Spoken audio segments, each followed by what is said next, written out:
Are you ready? Let's go.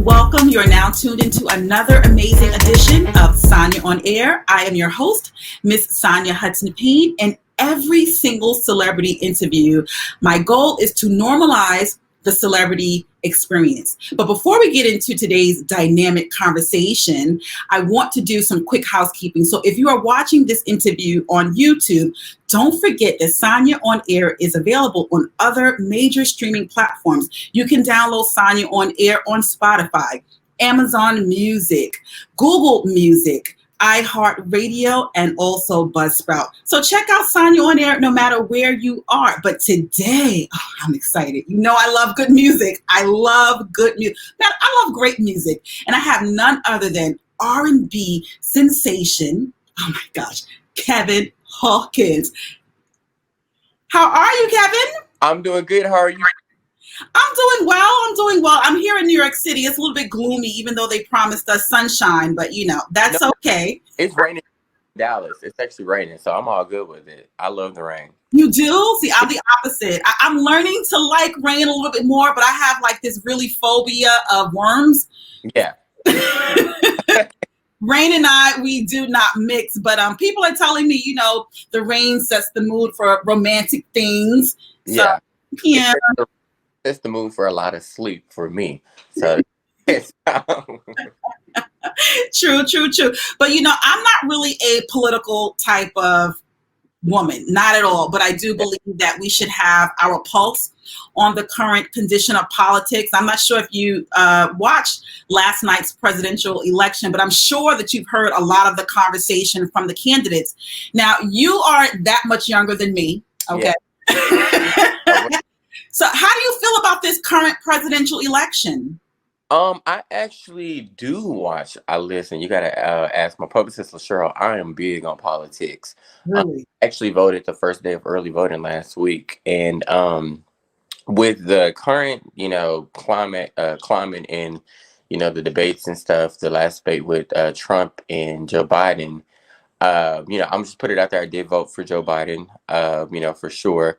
President Trump, he is just, the only thing I can say I will miss about him is the entertainment that we on TV and how funny he is, because he's just a lot to handle, and some of the stuff that he says is just so outrageous. And the things that he talks about people, the way he has dogged out like Black women, Black men, the way he's dogged out, people that have disabilities and everything. It's never enough for him. It's never too far. So just with watching the debate last night and just hearing some of the things, I definitely agree with Joe Biden on a lot of the things. I will give Trump credit for calling Joe Biden out when it came to criminal justice reform, especially in 1994. I will give Trump credit for that on the 1994 bill. But to Joe Biden's credit, he did say it was a mistake. We all do learn from our mistakes. But there was something that Joe Biden also made a perfect statement about. He said that a lot of the things that they couldn't get done because they had a Republican Congress at the time. So I will give him credit on that too. But I definitely keep up with politics, just to answer your question. That's good. Because I noticed that a lot of people in your age demographics, like, have to be coerced to get involved into politics. So how did that happen? Was that sort of like a natural progression for you, or did you have family members who made it important for you to get in tune with politics? Everybody in my family always made it important to vote. People in my family, they've been voting like since, you could vote, and my dad and my mom, my dad and my mom, they voted for, Bill Clinton, like George Bush, just like they've always been, educated on the reasons why you should vote. And then, I know like a lot of African Americans did start voting. I was actually talking to my friend about this yesterday. A lot of African Americans did start voting when Barack Obama became into office. But I always knew it was important to vote, and not only vote on the national levels, but also vote in the state and local, because those are the ones that affect you the most. So I definitely knew it was very important vote. But I grew up around a lot of people. Like, man, we would have some heated discussions like about like who to vote for, this person and what they stand for and stuff, because we knew that it affects us. And so to give credit to my generation, I definitely do say like, the voter turnout for the younger generation is definitely, higher than ever. Only already 46 million people have already voted earlier in this election. So usually when the numbers are higher, that means the Democrat, who is ever the Democrat, is going to win. So Mhm. hopefully the wins for sure. Yeah, we'll wait and see. I told my daughter that this year we are walking to the polling booth together. Yeah. The past election, I was thankful enough to go with both of my parents. Yeah. This time I'm going to go with my daughter, and I also make it a habit Yeah. to have these political conversations with her on a nightly basis, just so I can get her pulse on her engagement with politics. But, just switching from there, we are still in the midst of a pandemic. Mhm. How have you been handling this pandemic? Oh, the pandemic for me was good. It actually gave me time to finish a project that I've been working on for 5 years. So, and it actually gave me time to like be more creative, go back to the drawing board, fix a couple of things, and then it gave me time to really focus. And that's something that I share with a lot of people that I talk to just within the industry. So many people was coming out with albums this year that haven't came out with music that hasn't came out with music in a long time. And so it allowed me to be focused. Like, I know sometimes you'll be sitting in the house and be like, oh my God, I'm tired of sitting in the house. You know what I'm saying? Especially as a musician and you don't have, gigs or anything typically that you do on the weekend. But for me, I was just like, I'm going to use this time to be focused. And so cranking out a couple projects and a couple videos and stuff, here within, I have enough, content, definitely for the next year, sure. So be cranking out a lot here within the next 6 months to a year that I've been working on. Good. That's good, because I was telling everyone, whether or not it's a professional conversation or a personal conversation, I said, you haven't grown just an inch, intellectually Yeah. during this whole pandemic. Like, what the hell are you doing with your lives? You had so much time on your hands Yeah. to really dig deep and do some self-reflection and say, okay, you know what? These are some things that I definitely want to work on. So it was an opportunity to learn so much about your individual self. And it also gave me an opportunity to learn about you and your music. Oh, I love it. Let me tell you something, Kevin. What's going on? Those who know me, I am an avid music listener. I mean, it inspires me, when I'm happy, when I'm sad, when I'm confused.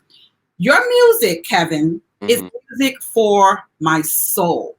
So I just want to ask you, where did you get your soulfulness from? Because you're still so young. Like, you've been through a few things. Yeah, definitely got it from listening to like Prince.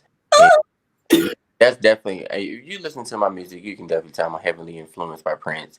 That because I grew up with Prince because my dad, Whitney Houston, John Legend, like Beyonce and stuff. So they've Beyonce's been out for a while now. So just listening to people like them and also just growing up in the church, that was definitely like my way in. And then I went to school for it as well. Went to college for music and stuff. So, but that's how I definitely got my soulfulness, listening to great music and great artists for sure.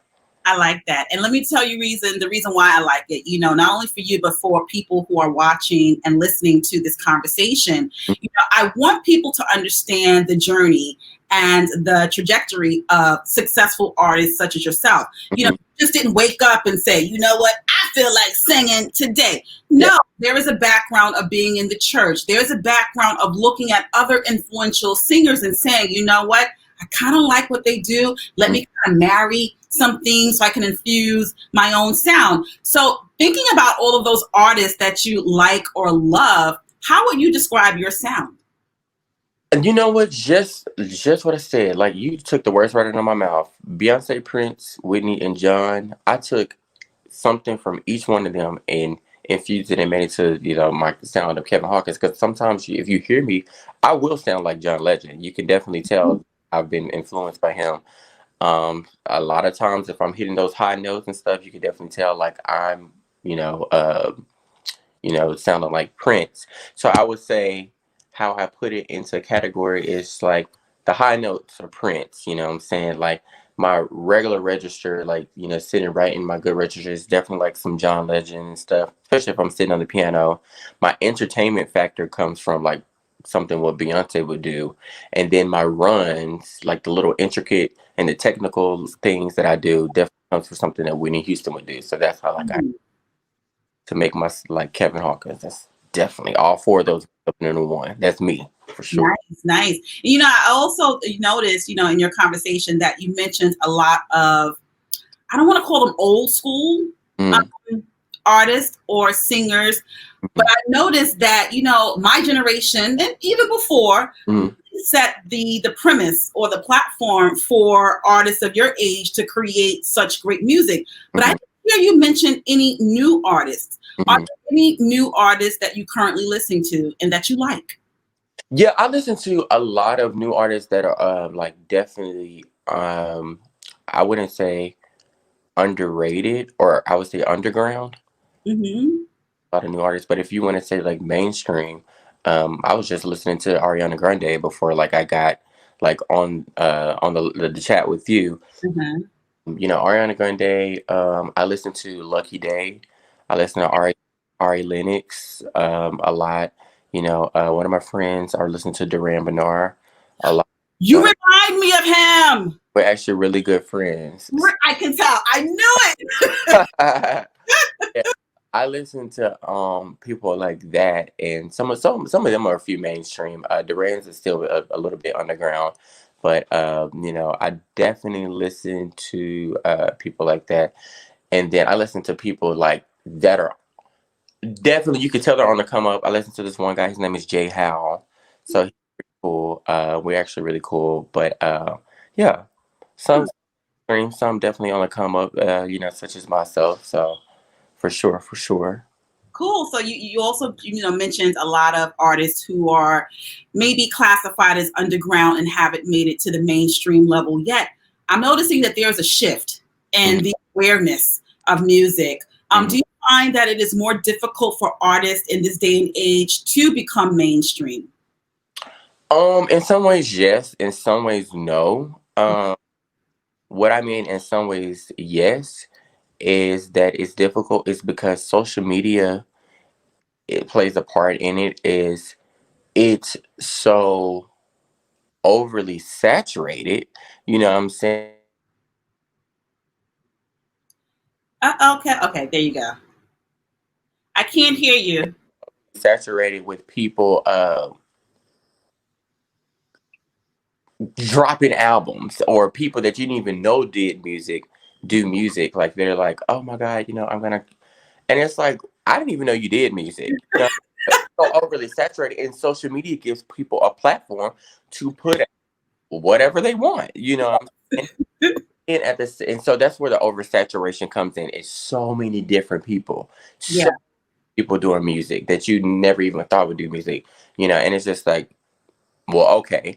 But then also, no, it makes it easier in that instance with social media. It's like a double-edged sword, because social media gives you this platform to put your music out there, and reach people that you probably wouldn't reach on a day-to-day basis by just knocking on the door or walking, like for me, reaching out to you. You live in New York, you know what I'm saying? Like, most of the time back in the day, in order for me to reach you, you would have to hear my music on the radio, or I would have to be in your city at the time, So Right. double-edged sword for sure. Yeah, it is a double-edged sword. And for me, it's kind of a bad double-edged sword, because social media is so oversaturated that it even had me believing that I could do like one of the challenges where you do the runs. Yeah. Like, you know what? I'm gonna put a video on Instagram. But I was like, that's not my lane. I'm gonna, stay in my lane of just talking to great, individuals like yourself. Yeah. The market has become so oversaturated that it's convincing just about everyone and their mother that they can come out with an album. No, seriously. Seriously, it's pretty ridiculous. It is. It is. So, are you going to sign to a major label, or will you go the independent route? Well, I'm still independent right now. I've had a few labels even look at me, and I've even went into, work with a guy. His name is CJ. Uh, he actually helped sign Anderson .Paak and a few others that I know. So that he's someone that actually, since there isn't really anything considered artist development anymore, he's someone that will take on new artists or up and coming artists and work with them and help get them signed to labels. So that's something that's kind of been in the works. But I love being independent because I like to put out music when I like to put it out, and I like to talk about. Now, I'm not really like, let me take this hat off. I'm not really of like much of an abstract artist, like some can, and I appreciate all artists for, who they are. That's your truth. But I like to still think I talk about a lot of relatable things, but I like to give you a bit of traditional R&B infused with the current R&B. Still, you got to give people the best of both worlds. And that's how I like to, look at my music, for sure. Yeah, it is the best of both worlds. And when I listen to your music, let's talk about, what is it called? One for Me. Mm-hmm.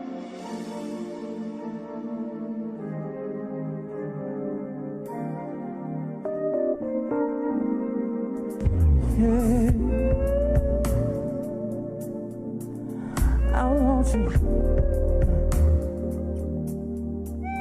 I need you. Gotta have you. And nothing more, nothing less. Listen. Have you ever been in love? Have you ever been in crush? Have you ever been the bad guy? Have you ever been judged? Cause I've been spited, so baby don't try it. Cause I've been lied to, and I've been misguided. What goes around comes around and comes around, yeah. See, I've been done wrong so many times, and I've drawn the line. What you say? Time will tell if you will be the one for me. If that is true, I will be on bended knee.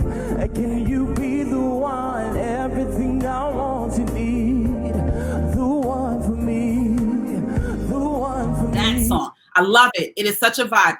What that song One for Me did for me was, it reminded me that men want love too. Yeah.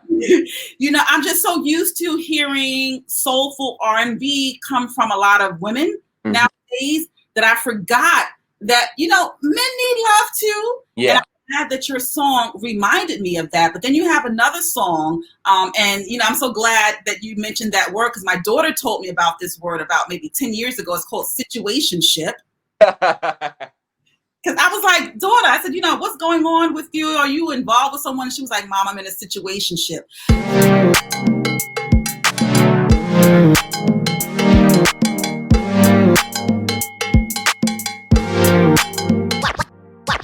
Lately, I've been questioning this feeling, this loving has no direction. All I want is some connection. I'm tired of this pulling and pushing. We could've been committed, but we in and out. So baby, tell me what you really on. I think the only reason that we stick around, cause neither of us wanna be alone. It's more than friends with benefits, but less than relationships. And my heart is sick of it. Fuck this situationship. Oh.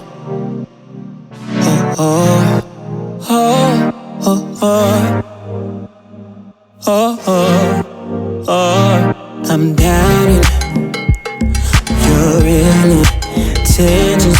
You play with my emotions.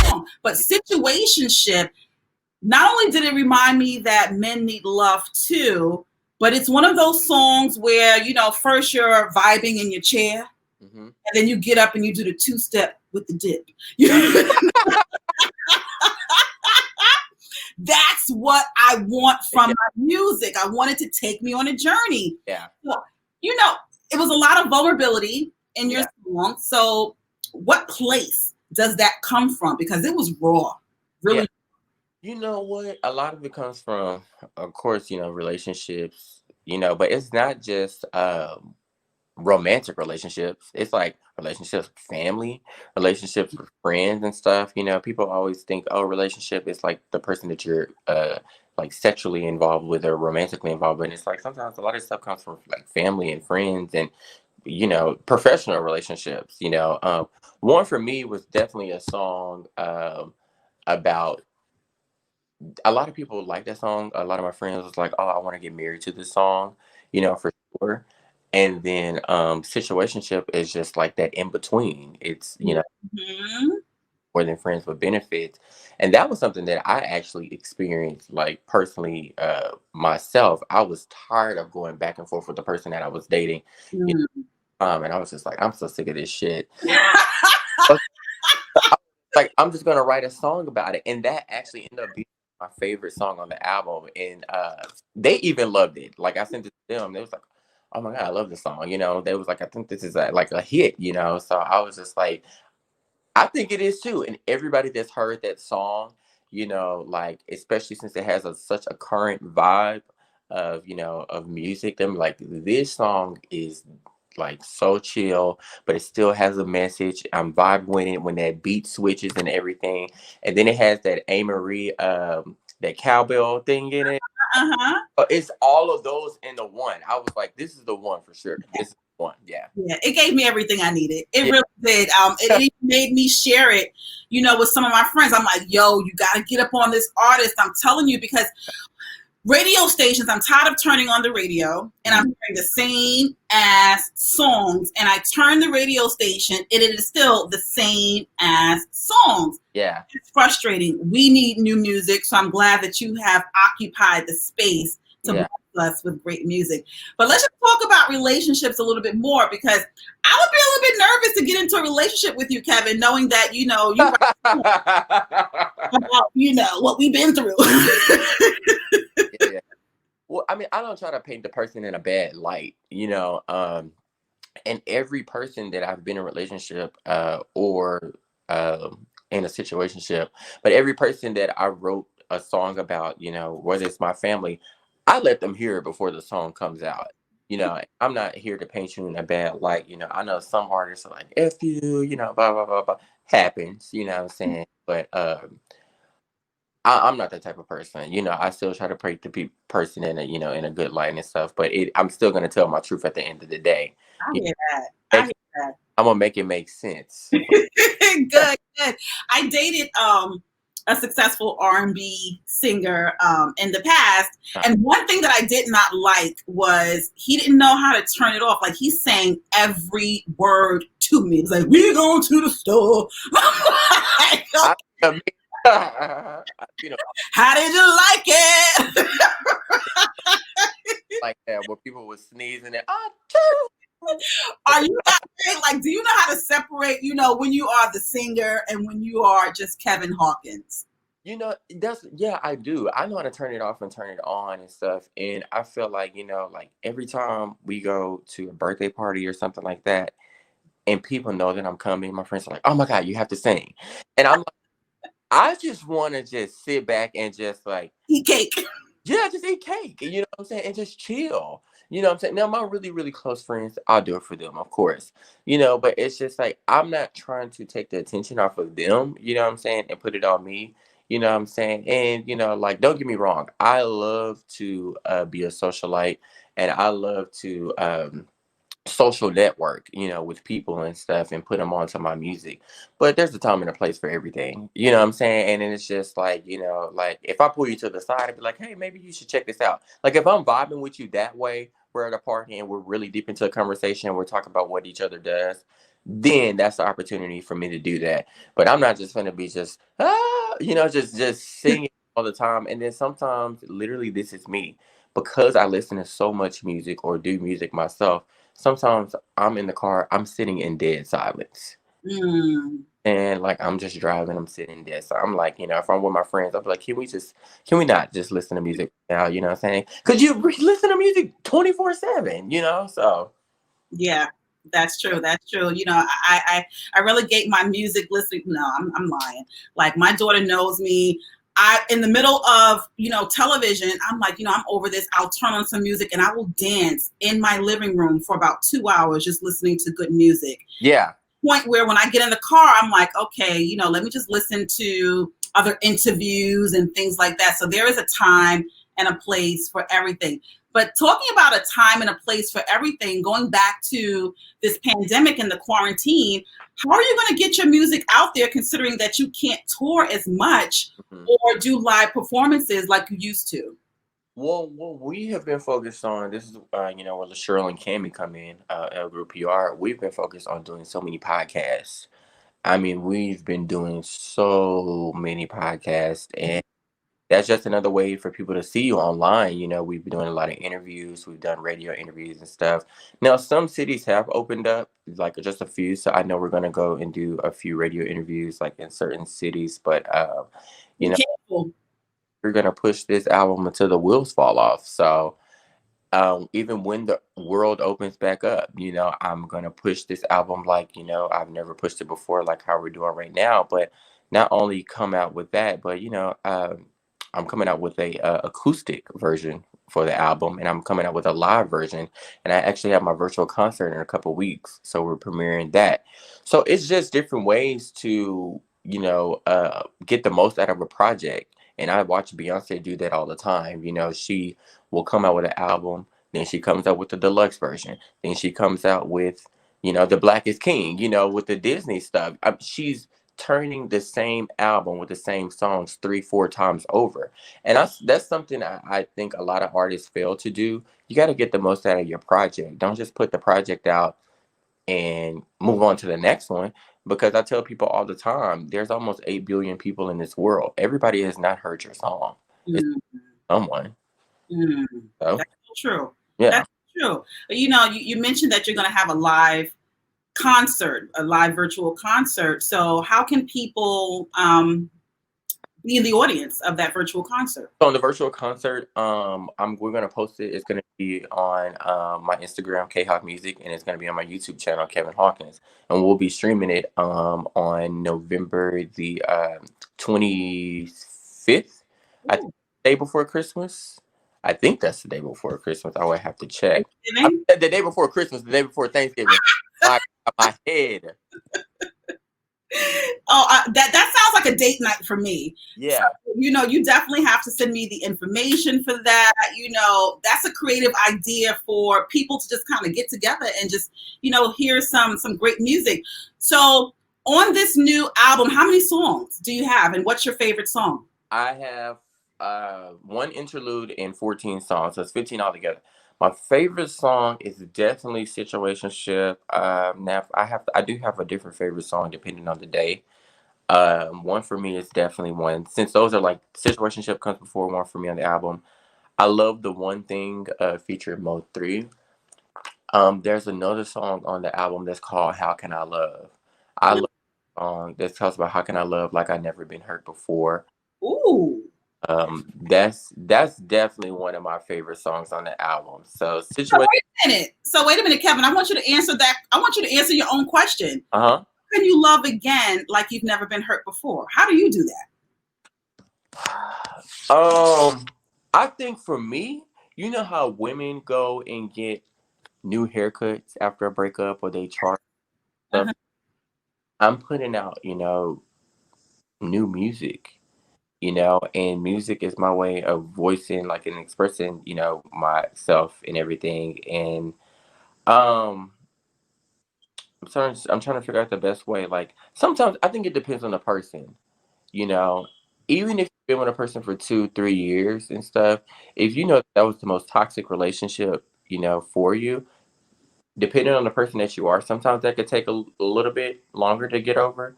Now, For me, I think it just depends on the person that I dated. If I really wasn't feeling you to begin with, I could get over you within like 1 or 2 months. Now, so if I just be like, okay, you know what it was. I'm gonna just go to sleep and wake up the next day and just like. Right. Right. But sometimes it does take you a while to get over certain people that you have dated. My longest relationship lasted like 2.5 years, and it took me like to another 2 years, to get over. So that was pretty bad. That was the one thing that's on my album. I wrote that about my past relationship. The one thing is called this. It's called The One Thing feature Mode 3, but it talks about this love has got me so toxic, and I don't think I can fight it. So yeah. Oh wow. Mm-hmm. That's deep. Ooh. I like that. You really Song. It's jamming though. It's jamming though, and people think it's like a song that they can make love to. I'm like, are you really listening to the lyrics? But okay. that sounds like a song that's going to make me think. A Yeah. song that's going to make me heal. Yeah. A song that's going to help me move forward. So Mm-hmm. yeah, I wasn't, I don't think at least for me, I wasn't like, oh, it's gonna be, I'm gonna light some candles. Yeah, no, I'm telling you, people love to this song. They don't care because it's about the beat for them. That's what it's about. The generation. It's about the beat for them. So they like the beat. Mm-hmm. You are so right about that. I forgot, I remember when, I was, in my 20s. That was just only last year. Don't tell nobody. But I remember, the beat was the most important thing that drove whether or not, I would give the song a thumbs up or a thumbs down. Yeah. Now, that I'm a woman of a particular age, for me, it's about the words that causes me to kind of dig deep and reflect. So you're of the same demographic as these, 20-something-year-olds. So what made you want to lead with the lyrics instead of the beat? I think it's like I said, it's that balance. It's that fine balance, like of traditional R&B with the current. So like on some of the songs, like Situationship, like how the beat drops and switches, that's what I gave them. But a lot of the songs, I felt like for me, in the industry, if you really want to have a lengthy career, for one, either you have to be different or you have to be first. Mm. Look at the artists that are really in mainstream, that are at the top of the top. They don't sound like everybody else. They're not doing the same thing that everybody else is doing. And that's what makes them stand out. And for myself, while I'm waiting for the rest of the world to catch on, what I'm saying, just giving it time. But it's just like, I'm not going to do the same thing that everybody else is doing because I'm not everybody else, and so I think at a point it's just like, okay, yeah, I can give the people what they want to hear and what they want to see while still remaining true to the person that I am and to the music that I like to produce. Yeah, I like it. And I will say, and it's not just because I'm speaking with you now, your music and your sound doesn't sound like anything that I'm currently hearing from your generation. Mm-hmm. It's definitely refreshing. It is so refreshing to hear, like the old school, but combined with a new refreshing twist. So like I said, you gave me life, darling. I love New York. I'm telling you, I love the accent and everything because I'm Southern. So you can hear a little bit of accent, but I definitely love people from New York. Cool. Yeah, we're cool people. We're people. But if you could work with anybody in the entertainment industry, who would that be? I mean, I know it's kind of cliche, but definitely Beyonce and Rihanna, for reasons and stuff. But if I had to work with someone that's up and coming, it would be Chloe and Holly. They're Beyonce's proteges. Yes. Those girls can sing. They can. They don't get enough credit. I feel like they don't get enough credit that they deserve because she's under her wing and doing artist development, true artist development. But I would definitely work with them because those girls can sing. If I had to work with a rapper, I was going to ask you that next. A rapper, yeah. I would love to work with a female rapper. Definitely Cardi B or Megan, and then even that girl that she kind of had like a hit. Her name is Sheree J. She was on Fox 4. She's actually, I love like her rhymes and everything. If I had to work with a older rapper, female rapper, would be like Missy or Lil Kim. Nice. I worked with a few male rappers for sure. If it had to be like some singer, old school, definitely a homegrown Erica Badu. We're from Dallas. We're both from Dallas. Um, Had to be like a new singer that's on that same wavelength. I would definitely like to work with R.A. Lennox, or I definitely like Lizzo. She's my girl. I like to work with Lizzo for sure. Right. I like Summer Walker too. I think she's a whole vibe.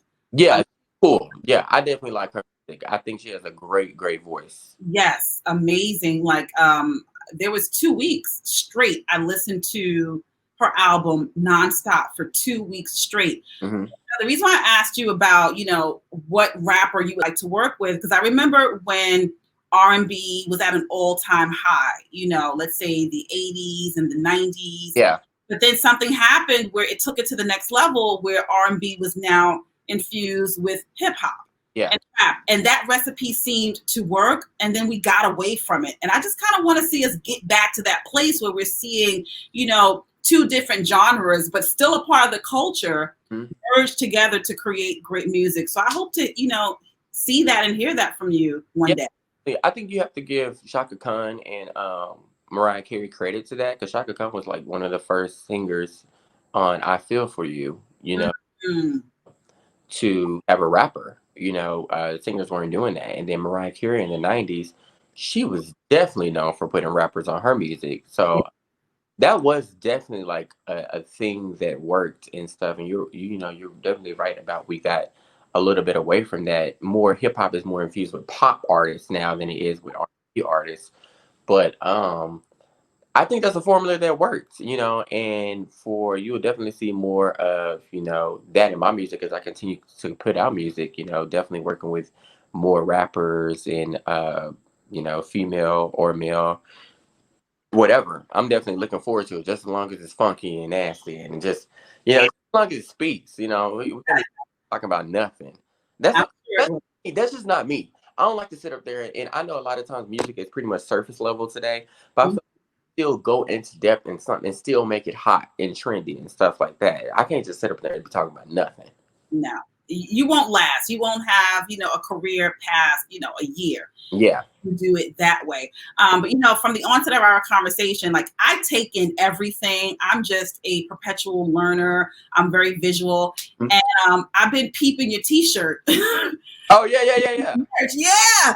I love it because once again, like that graphic merch right there, it speaks to, if people haven't heard your music, it speaks to the versatility of your music. Yeah. It shows the different phases and styles and the colorfulness of your style of music. I like that. Do you sell that as for merch? Yeah. On Kevin Hawkins, music.com. Just go to the apparel. I got plenty of shirts.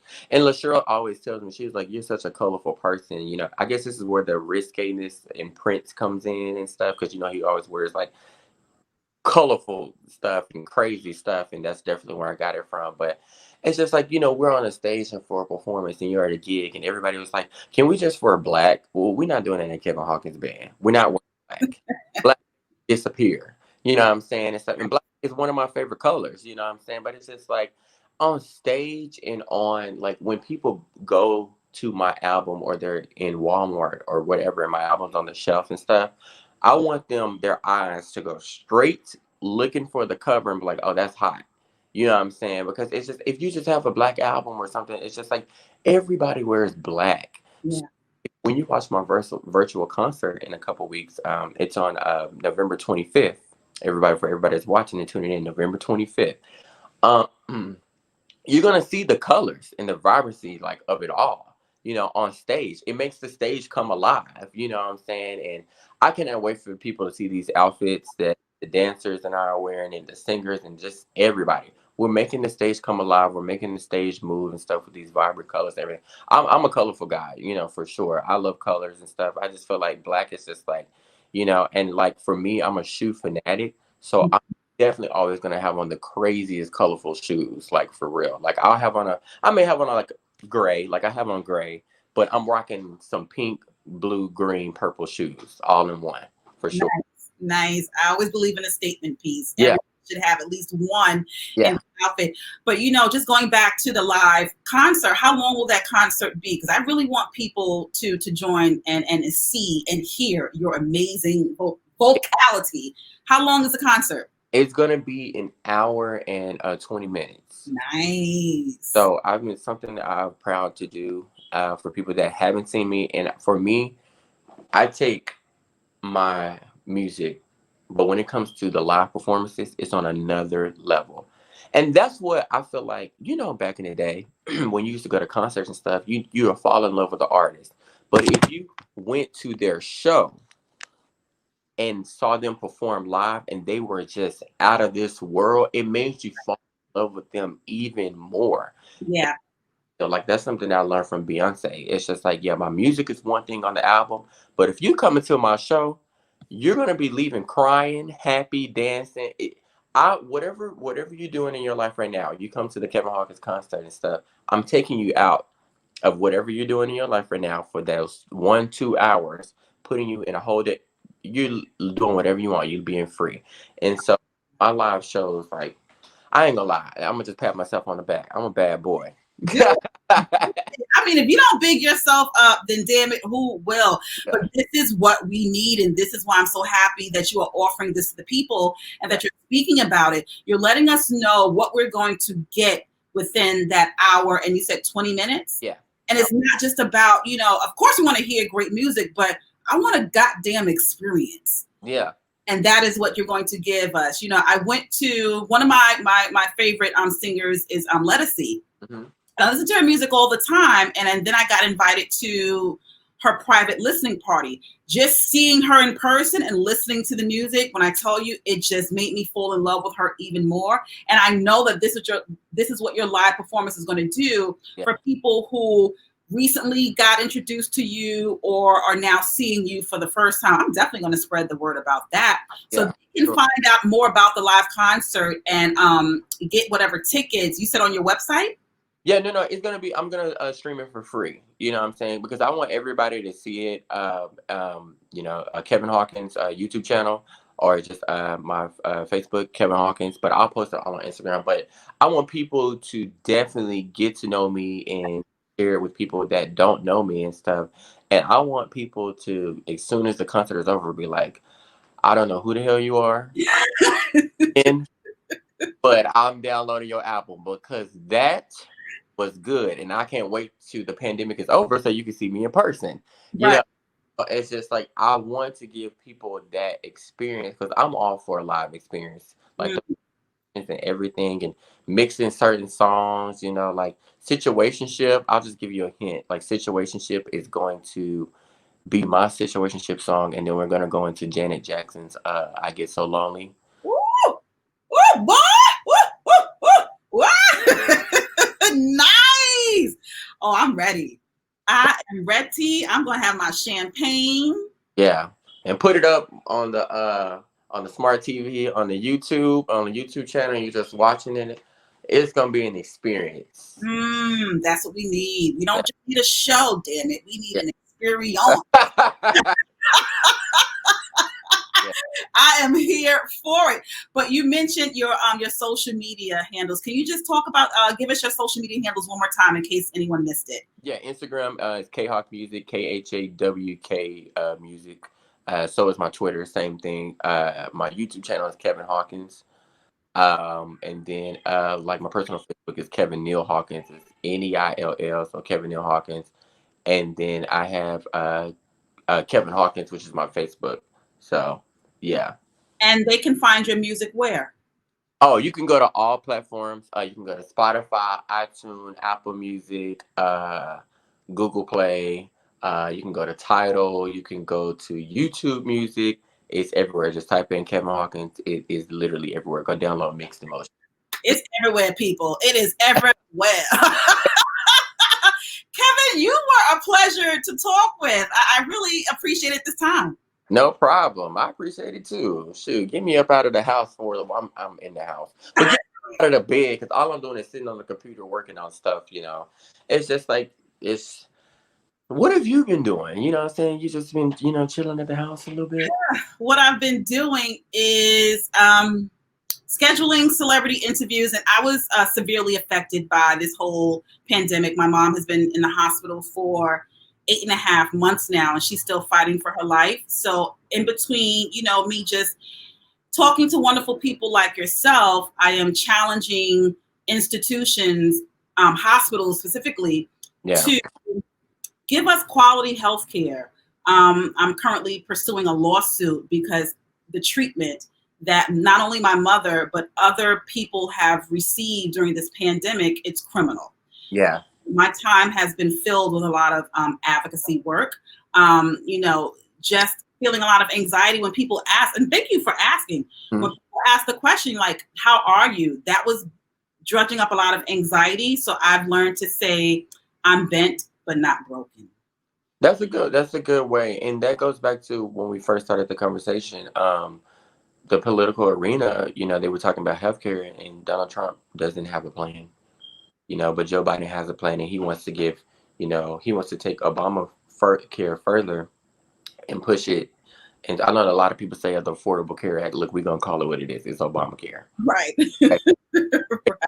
Credit where it's due. And he wants to take it a little bit further and give people more options. So I don't understand how we can live in a country where people want to take away people's health care. That's just not right. And that's unjust. Medicare, Medicaid, and healthcare is already sky high. As it's like highway robbery. But it's just like, that's definitely something important. So I would definitely, leave on this note, tell everybody to go vote. Yes, everyone go vote, and everyone make sure that you continue to follow Kevin Hawkins. Great music. It is not only just about the songs, it's about an experience. Kevin, thank you so much. And we'll keep in touch. I'll be tuned in. You said on November 23rd, right? November 25th. November 25th. November 25th, I will see you giving us an experience. Yeah. Take care, Kevin. Bye-bye. Oh my gosh. So there you have it, everyone. He was an absolute pleasure to speak with. Like I said, I tried my best to normalize the celebrity experience here on Sanya on Air, just unpacking how the individual got to where they currently are. And then also, like, what's the plan moving forward? Because as Kevin alluded to, social media, we all love it, but it has become such an oversaturated market where people are dropping albums and videos and pictures every day, non-stop. I'm going to be truthful. Even sometimes I feel pressured, like, I haven't posted today. But even during this pandemic, I've really forced myself to kind of push back from social media a little bit, only because there are other pressing issues that I'm focusing on. Just like I mentioned to Kevin, my mother's fight for her life in the hospital and battling the healthcare industry for quality treatment. Your voices definitely need to be heard. So please make sure that you go out and vote for this upcoming election, and that you continue to vote on the city and state levels, because that's where we really see effective change. And it matters. It really does matter. Thank you so much for tuning in to Sanya on Air. And like I mentioned, if you are watching this episode of Sanya on Air on YouTube, you can find Sanya on Air on other major streaming platforms. I forget them all, so excuse me. Amazon Music, Spotify, iHeartRadio, Google Play, Buzzsprout, soon on Pandora. Won't it do it? Won't it do it? You always got to give thanks. Always got to give thanks. And I'm going to do something that I haven't done at all, but I'm going to start doing it. Let me tell you something, loves. It costs money to do all of this, and I would love to keep this brand, this platform alive and well. We can't do as much because we're not in the studio. I can't travel to places to interface with these celebrities. So I'm just going to give you my Cash App so that we can, do some housekeeping for Sanya on there, because these things cost. You can donate however amount you want $100. I'm just joking. To my Cash App, it is $SanyaHudson, SanyaHudson. Any amount would be greatly, greatly appreciated. I put in a lot of time. I try to create, well, I do create great content, and I just want to make sure that Sanya on Air lives forever in your households. Make sure that you also hit the subscribe button if you are watching this on YouTube. And visit my website, www.sanyahonair.com, so that you can see my past celebrity guests, and you can also see upcoming celebrity guests. This was amazing. Like I said, I love R&Bmusic, and I'm going to rock out to Kevin Hawkins' amazing album, and I will definitely be joining his live virtual concert on November 25th, and I suggest you do too. Thank you so much, loves. I love you so much for tuning in. It's been another amazing edition of Sanya on Air. Smooches, dolls.